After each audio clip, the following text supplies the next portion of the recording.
Oh boy, we've got a lot to unpack. Hey everyone, I'm Abbey Sharp. Welcome back to Abby's Kitchen.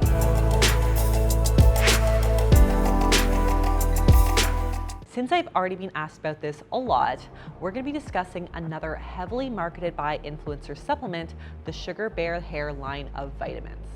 But before we do, you can check out my disclaimer here on the screen, so feel free to pause this video if you want to read it, or check it out in the description below. And of course, don't forget to subscribe to the channel and ring that little bell so that you never miss out on a video. All right, let's get started and spill the tea on the toxic truth about Sugar Bear hair. So the Sugar Bear vitamin products are a line of gummy vitamins marketed heavily by online influencers and celebs. Everyone from the Kardashians, Vanessa Hudgens, and Emily Ratajkowski. I mean, obviously all beautiful women with really beautiful hair have been posting about the stuff online.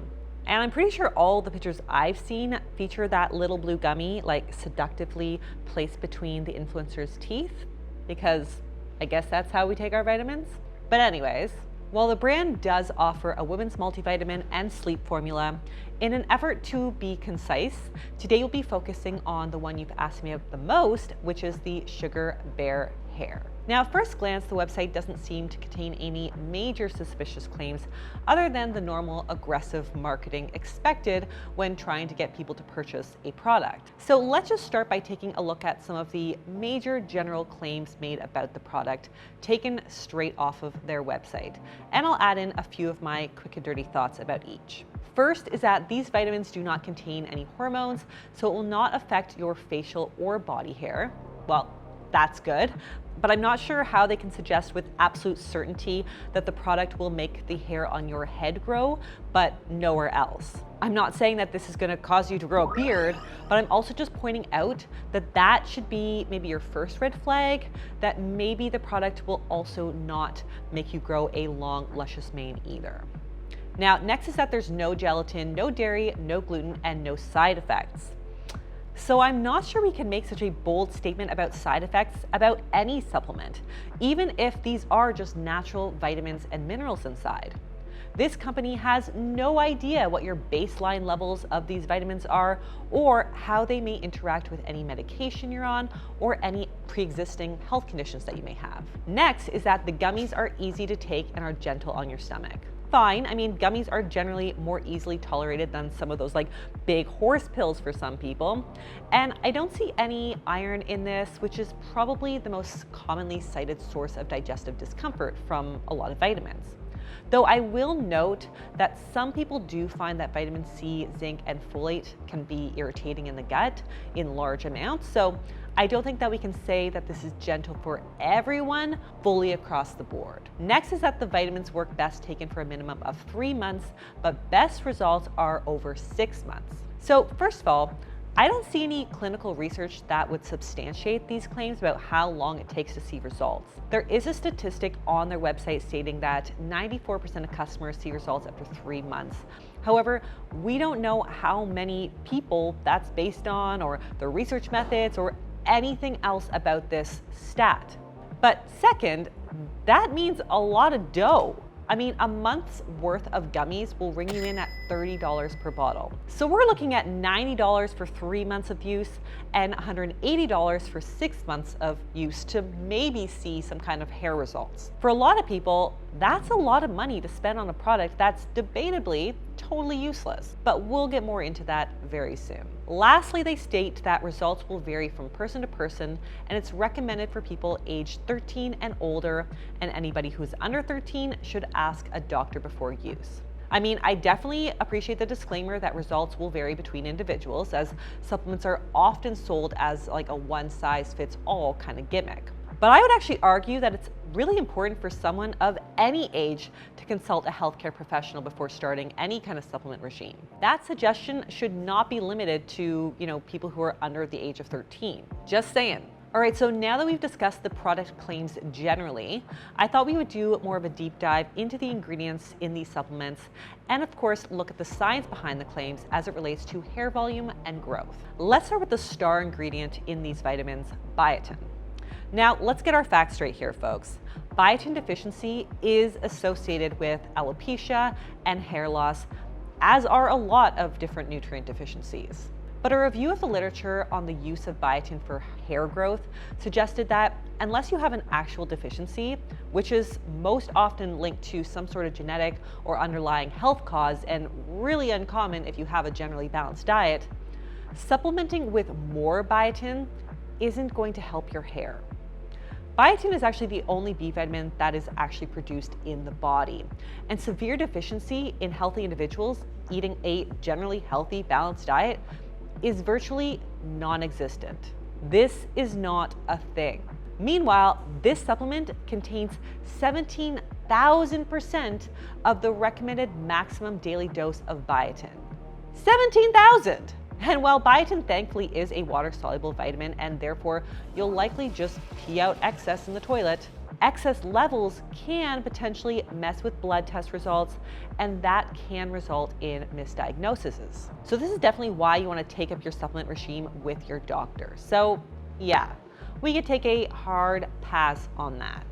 Now, what about all the other B vitamins found in the supplement? Well, in the case of vitamin B12 and folate, one study found no significant difference between folate and B12 levels in patients with hair loss and those without. We do, however, have some limited research suggesting an association between B12 and folate deficiency and premature graying. But I don't think that this is a hair issue that this supplement even promises to address. Now, moving on to our antioxidants, vitamin A, C, E, D, zinc, etc.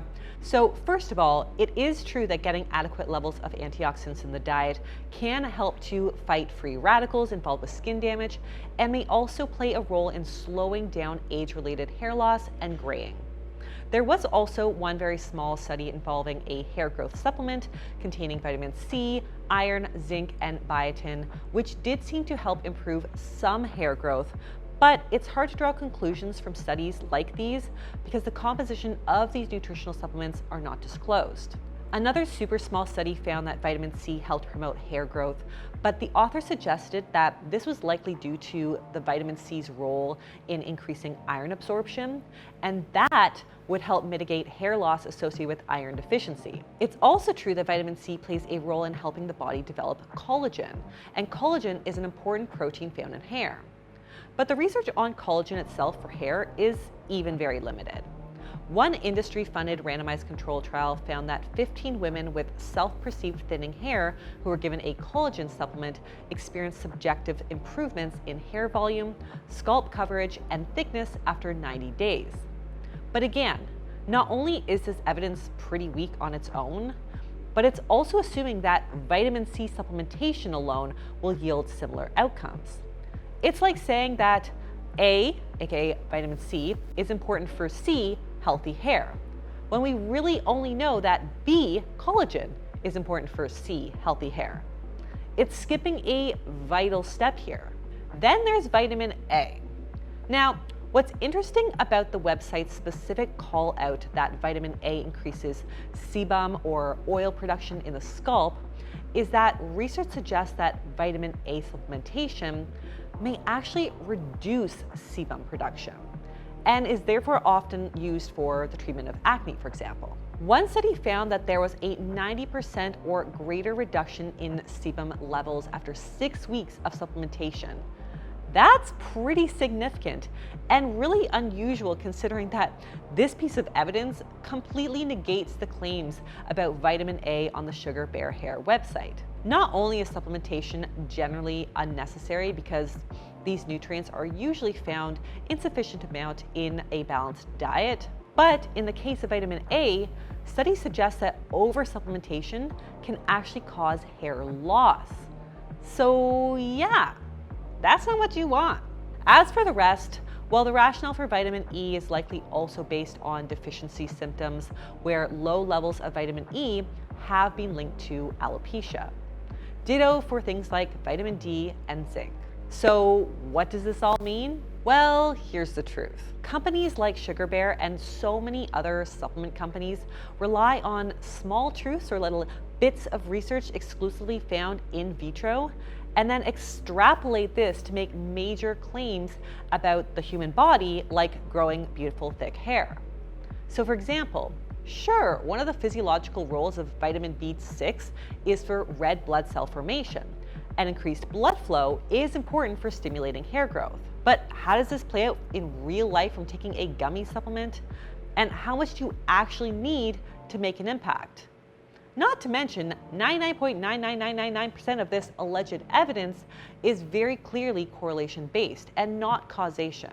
Most of the significant benefits we see in the literature when it comes to taking supplemental vitamins for something like hair happen when correcting a deficiency. But if you're getting a varied diet, it's very possible that the top up in a supplement will do really little for the cause. So I'm gonna say it one more time for the people in the back.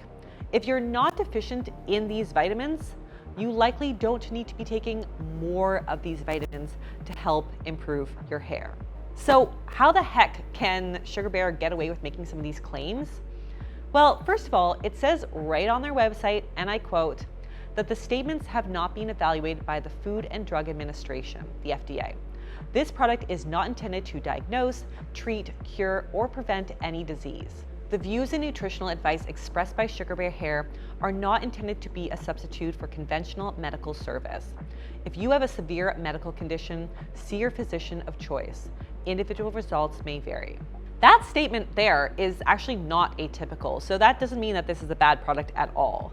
The reality is that the supplement world is kind of the Wild West. In fact, in the United States at least, where Sugar Bear Hair is sold, supplement companies can say almost whatever they want about a product.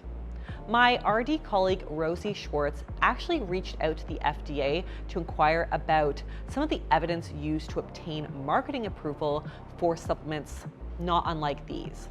And press officer Lindsay Meyer said that the FDA does not require any scientific evidence to be submitted. According to the FDA, a supplement company can make any claim as long as it's within the scope of what the human body can do. Schwartz quoted Meyer saying, "Since hair growth is a natural human function, you can make the claim the supplement promotes hair growth, but you cannot include a claim about any treatment, such as the product can be used to treat alopecia." So to sum that up, you can make any supplement you want, claim it will do amazing things with no evidence to back that up, as long as it does not treat a specific condition. Yeah. So does that make these unsafe? Not necessarily, but it's important to note that a lot of supplements are not well regulated and therefore can contain contaminants. And while the website does state that this product is third-party tested, which is definitely what you want to look for, it doesn't mention by whom or where. So when in doubt, you can always check your supplement status by looking them up on a third-party testing website like labdoor.com. Now, the other thing I will quickly mention is that while I love gummy vitamins and I take them myself and my son takes them, you do want to be mindful of how many you take. Unlike those really big horse pills, it's actually really easy to overeat and pop them back like candy. So just know that these are not meant to be eaten like candy, and you should not exceed the recommended dose just because they taste really great. Thankfully, the one nutrient that this supplement does go overboard on, biotin, is generally benign. The likely worst that could happen with this supplement is that you pee out all the excess, pissing away, I guess, a bunch of money, and maybe it messes with some of your blood work numbers. So of course, this again is why it's always really important that your healthcare provider is in the loop on your supplement regime. So in summary, the Sugar Bear hair products aren't likely harmful for most healthy adults, besides the assault they may do on your wallet, but it's also not likely necessary or helpful unless you have an actual nutrient deficiency and resulting hair loss. And like we already established, most of these vitamins in the supplement, especially its star ingredient biotin, are nutrients that most of us get in abundance anyway. So if you are experiencing legitimate hair loss and not hey, my hair is naturally not as thick and as gorgeous as a celebrity wearing extensions, then it is best to speak to your doctor to rule out a bigger problem. Things like thyroid disease, anemia, protein deficiency, malnutrition, alopecia, and anxiety are all legitimate health issues related to hair loss. And these should be thoroughly ruled out and treated by your medical team. not self-diagnosed or self-treated with a gummy vitamin. And on that note, that is all for today, folks. If you like this video, be sure to give it the thumbs up. Leave me a comment below with any influencer-backed wellness products that you've got questions about. I'm sure there's so many of them. Also, subscribe to the channel, and I will see you next time on Abby's Kitchen. Bye.